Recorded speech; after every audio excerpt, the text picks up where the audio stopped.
Good morning, Stitchers. It is Monday morning, the 8th of July. It's 8 o'clock in the morning. I'm making this video a whole lot earlier than I normally do because I have a really busy day with some big things that could be happening. So I got to get this out of the way so that I can be there for when the things actually happen. You know, when something big is going to happen, you don't know whether it's going to be good news or bad news, or when we're going to get the news. Oh, and I forgot something, so I'm going to pause right now. Okay, I'm back, and my camera's not focusing already. I had to get something real quick, my tablet, so I could show you something. All right. So, last week's homework had 3 different tasks for before the classes started in year 5 in the School of Magical Stitches and Literature. The first thing, because of Mrs. Fig, who was the squib that lived next door to Harry, you had to put 300 stitches into something that was boring. And compared to all my big full coverage pieces or just big projects, this little piece is what I'd consider boring. Ignore my little chicken scratch. That's how I track my stitches for homework and things. So this is a freebie from Blackwork Journey called Satisfaction. And just doing all those little blackwork and repetitive, because I'm on the border now, is what I consider boring. There are some full crosses, so I did those first to get my 300 stitches. So the full crosses are inside the diamonds, and then I had to do a whole lot of back stitch, or back stitches / black work. I kind of had to modify this a little bit because there are beads marked on the pattern. You see in the stars, I did put some beads. These were leftovers from a Mill Hill piece. But it's like in a star pattern, so I wasn't quite sure. I can't get all legs of the star through the bead, obviously.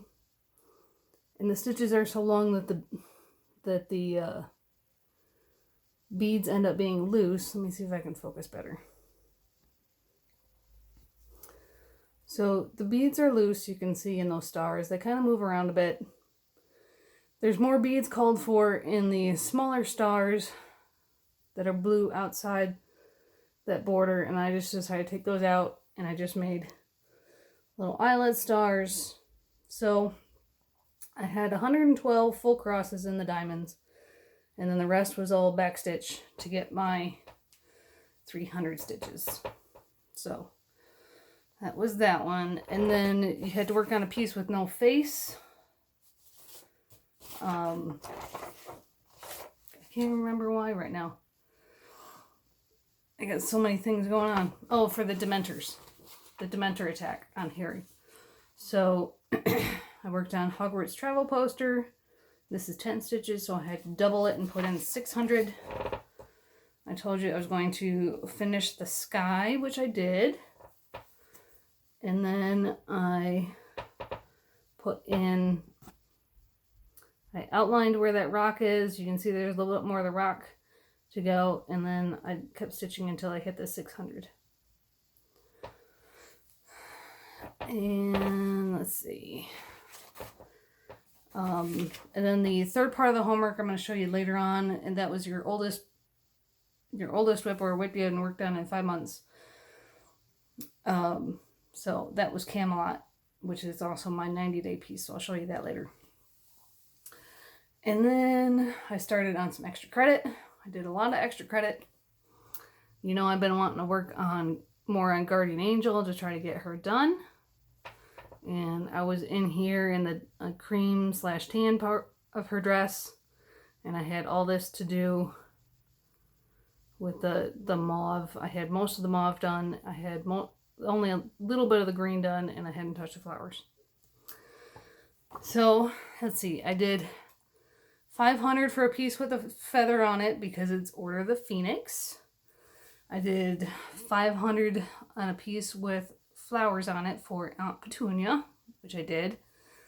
And I am right in the middle of my third extra credit task, which is a portrait. Because this piece I'm doing in remembrance of the 3 miscarriages and the babies I've lost. So this is like a portrait of an angel taking care of one of my babies. So I've got 295 out of 500 on that task. So I worked on this a lot. So this section is completely done. You can kind of see some of the sparkle with this petite treasure braid coming down. It's also lining the bottom of the dress, and all those look like polka dot areas. Those are not for beads. There's petite treasure braid. I only did 1 strand, so it's not as doesn't sit flush with the stitches because it's thinner, but you can still see the sparkle in real life. So all that sparkle is done. I finished the mauve. I did all of this green. So all of the dress proper is done. All I have left to do is those flowers, which you see I've started. So we'll see if I can get the remaining 205 stitches for the portrait extra credit there in the flowers. If not, I will move my Q-snap and work more on the wing for the rest of that extra credit. So I'll work more on that this week, most likely. Okay, and that brings us to the Tour de France. I brought back out my visual aid. So it's the 6th through the 28th of July. So we're now on day 3. Here are the 3 different jerseys you can go for. It's 1 stitch per kilometer, unless you're doing tent stitching like I am, so you have to double everything. And there's our hashtag as well. And rest days, you can either catch up, and you can always go ahead, stitch ahead, as long as you didn't start before the 6th of July. And I told you I am working on Trick or Treat for that, which is a piece I'm starting extreme cross country, doing all the black first. Black is the most used color, and since I'm going to be doing almost 7,000 stitches for the tour, and actually 7,200 because I'm using this for by the numbers 1,200 and 2,400, so I'll be putting 7,200 into it this month. I took a look to refresh my memory as to how many black stitches there are in this piece.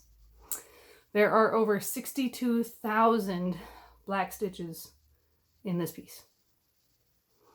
So it'll be interesting to see just how far, starting at the bottom, just how far up I will get with what I already had done, which was the partial row and then 2 pages through the black cat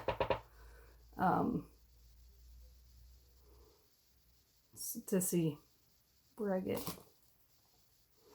Yeah, the black cat's over here by the pumpkin. It's hard to see in my phone screen. So I only worked on this 1 day, on July 6th. My strategy is to not work a little bit every single day, because that's what I'm doing with Camelot, but to focus on it every few days and stitch ahead. So then I can work on other things for homework, extra credit, and ultimate tests. So in 1 day, I put in 1,298 stitches. 10 stitches. So that's enough for stages 1 through 4. And as I told you, today is stage 3, so I'm still ahead of myself, ahead of where I need to be. So let's see. I finished up. When I started, you could see this pumpkin face and this pumpkin face. So I finished up this cobblestone fence post. And this is going to be hard to do. I put in, see, the partial page only runs to about here. So I put in all of this down here. This is a dragon butt and tail. I'll hold up the picture again so you can see that that's a green dragon that's facing the house. So being in the shadow, he's got some black on him. And then more of this path, and there's the start to the cobblestone fence post on the other side. I was just following the black around, so I got more to put in here and bring it down farther. like on that side. So just under 1,300 stitches. And that's like, I know I finished 2 pages in black, maybe 3 pages. I can't, let me look at my 1, 2, 3. Well, I finished more than that. So here's a page mark.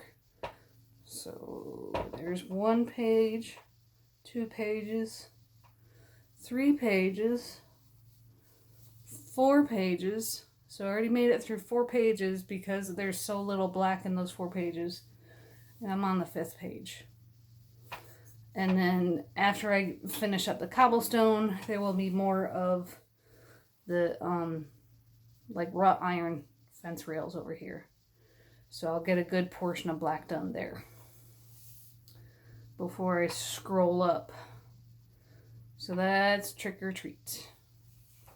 I had a good time working on that one. And then my 90-day piece, Camelot Sampler by Teresa Winsler. I was working here in this Twisted Vine. I had up to here complete, and then I had almost all the green that I know of. Almost all the green done, I think, the last time that you saw it. In 7 days, working a little bit every day, I put in just over 1,200 1/1 stitches. So I did the 300 stitches in homework for your oldest whip.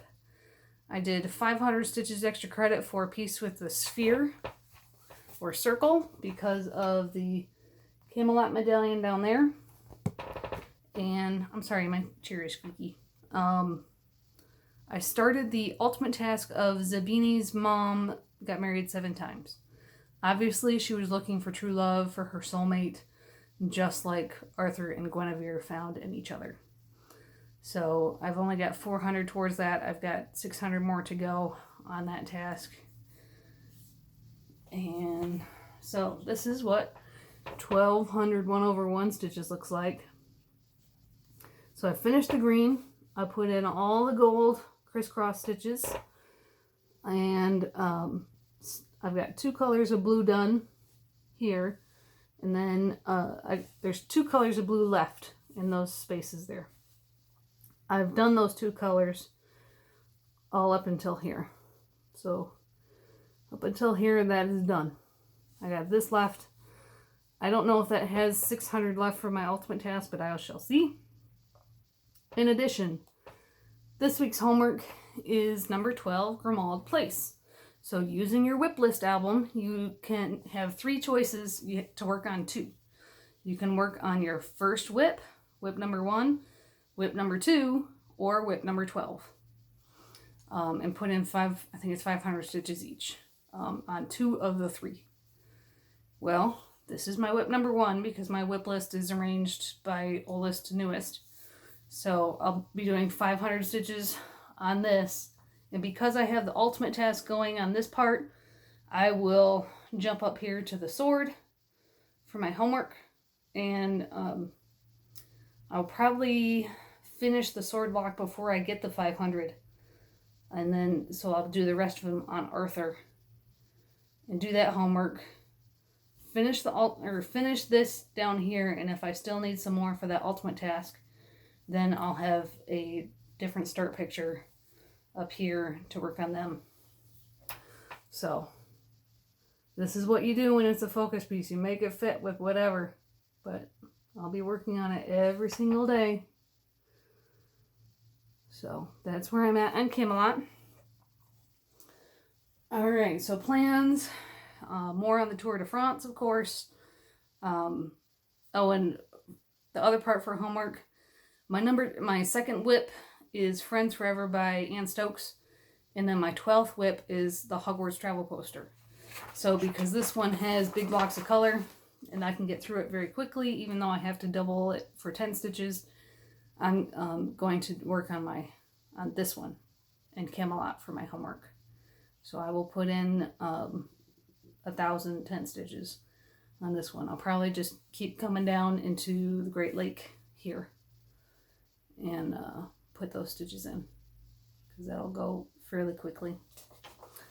We'll work more on my angel, finish up that portrait task. The other piece I need to get to this month is Big Red Ship, of course, which I work on every single month. I need to start page 3. And then I was watching Flosstube earlier this week, and it was one of those moments where you have to pause the video and go look at something that they were talking about. And this is why I had to go pause my video to get this. Crafty Gaming Janie, I will link her below. She does a lot of full coverage, but she also does some non-full coverage pieces that she kind of puts her own twist on. Right now she's almost done with Death by Cross Stitch that she's made into a Game of Thrones related piece. So there's like a gigantic direwolf on it and some other things. You should go check it out. But she talked about a new Long Dog sampler that had been released that I hadn't heard of. I really admire the Long Dog samplers, but none of them have been anything that called to me up until now. She flashed it up on her screen and I said, wait. Pause the video. Go look it up. I had to get a closer look. This is the Templar Prophecy. I'll try to get a little bit of glare as possible, but you can see my phone and everything in there. So, looks pretty cool. There we go. Dragons and knights. So, yeah. I looked at this and then, excuse me, I said, that's something that fits my aesthetic, what I'm attracted to. And then what I thought about, when I bought that stash from the 94-year-old woman that had to go into a nursing home and her neighbor was selling her stash, some of that included, excuse me, a whole lot of floss. Most of the floss was labeled, some of it was not. And there were certain colors that she like stockpiled on and did a lot of, like ecru and some other colors in the 500 range and different things. But then she had this floss box. Almost all of these are unlabeled. There's one or two that actually say Bucilla on them. And I did find out that back in the day, Bucilla did make floss. Focus. So, I'm thinking these are Bucilla flosses. Okay. I'm a person that likes to use things up. So, there, let's see, as I drop things. What should... So I'm thinking there's at least like 28 here and like 32 here. And then there's this green color. There's over 25 bobbins. We're doing a combination of some of these blues. This is a different blue. I don't know if you can tell. That's a different blue than this one. So, or maybe some of this blue with this blue. I like blue. What about using the blues on, I was talking with Ann P. of Fiber Floss and Fiction Podcast, and we're thinking some of these blues on like a silvery type fabric. Okay. So I thought about it. She was egging me on. She's like, did you buy it yet? No, I didn't buy it yet.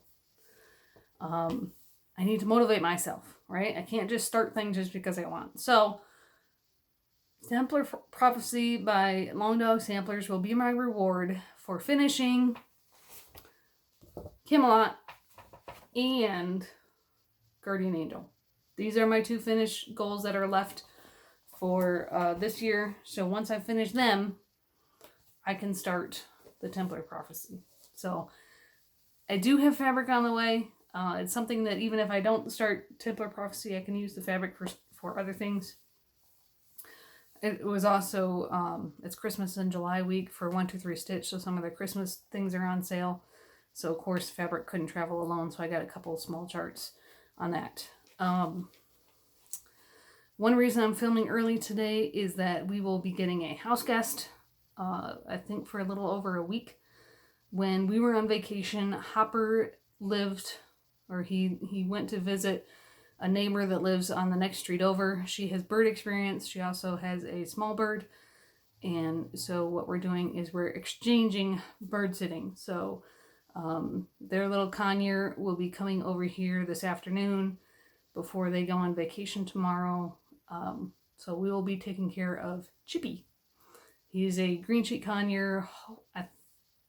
Hopefully, depending on, I've been able to handle him at his house. Hopefully I can handle him here and give him some out time, and maybe he can guest host with me for next week's video.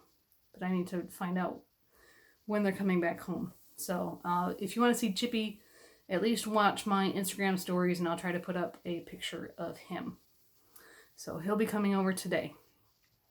The other big thing today is that in the Air Force, Lieutenant Colonel promotion results have a public release tomorrow. So everyone can just go on the website and find out tomorrow who made it. So commanders should be telling all their troops who are up for Lieutenant Colonel today whether they made it or not. That means my husband. So we are on pins and needles, very anxious to hear if my husband made Lieutenant Colonel. So that's why I'm kind of rushing, because I have no idea when he's going to find out and when he's going to send me a message. It could either be very good news or very bad news. He's talked with other lieutenant colonels and colonels in different parts of his chain of command and also at the personnel center, and they didn't see any reason why he shouldn't be selected. So keeping our fingers crossed that he gets good news today and that we find out today and not have to wait for public release tomorrow. So,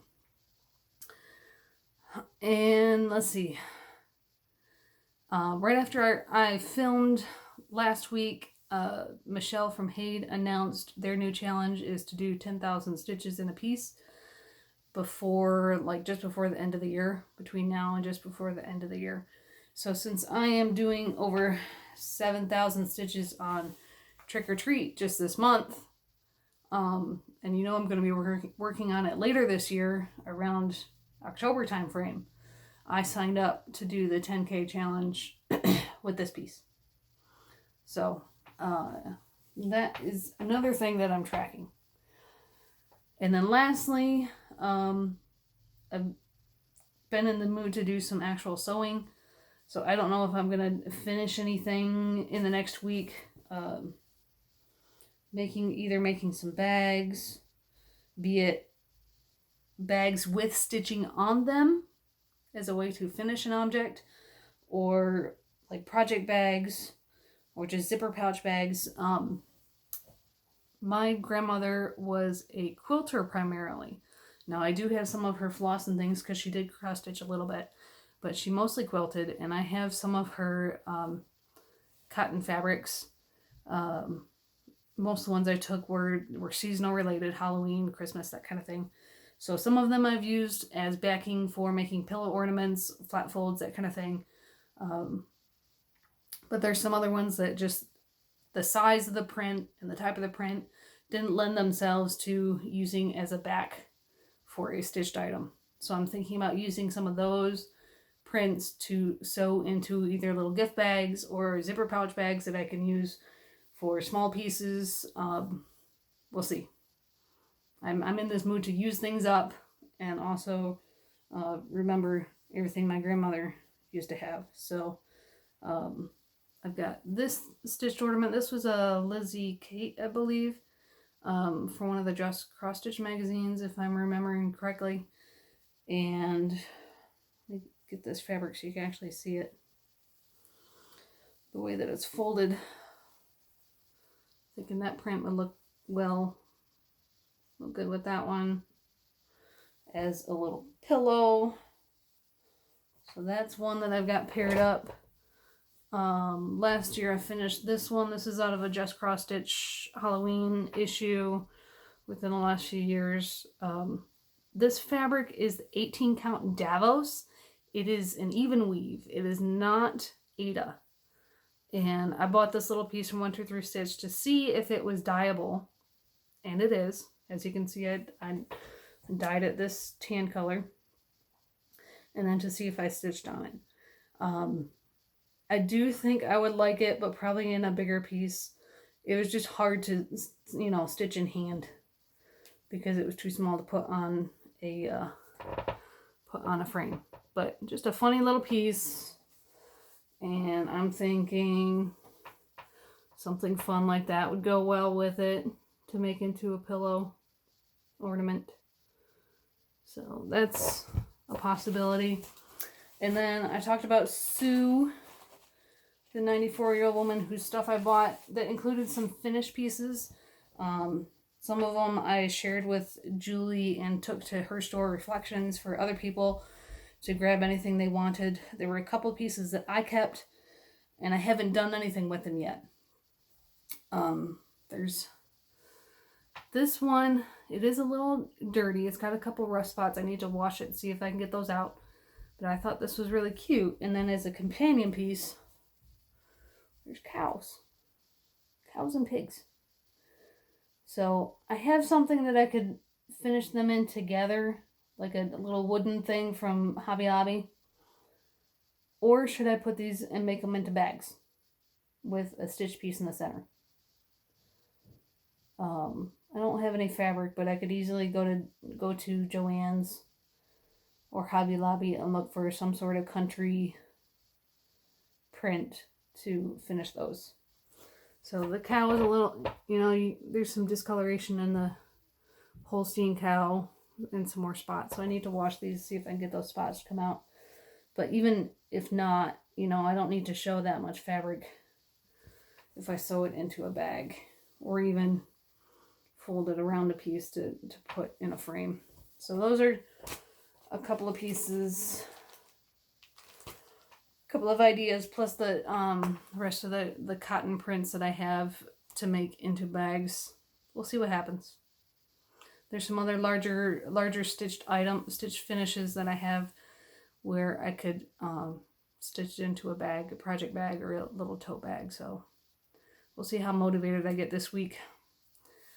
Anyways, that's it for this week.